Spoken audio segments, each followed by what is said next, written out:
A nuclear war cannot be won and must never be fought. A chilling truth the world first saw when the United States bombed Hiroshima 80 years ago. A truth echoed decades later by Reagan and Gorbachev in 1985 as they signed a nuclear deterrence pact.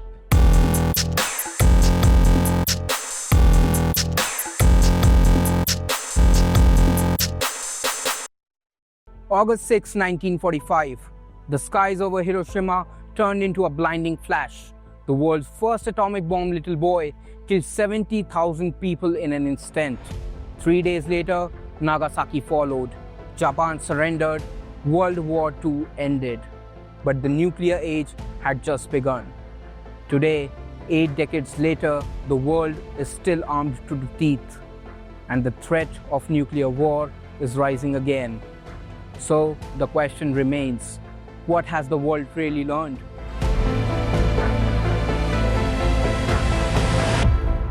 Despite decades of disarmament talk, the world is entering a new nuclear age.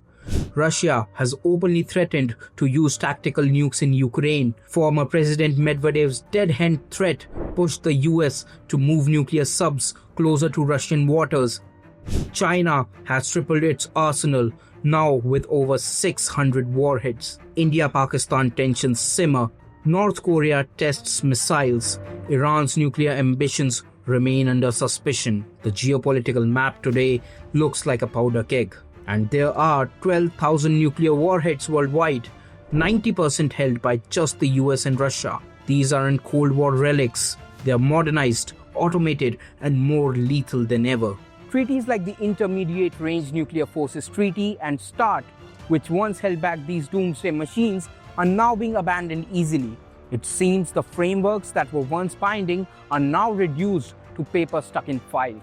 This year, Russia formally exited the INF Treaty, blaming the West.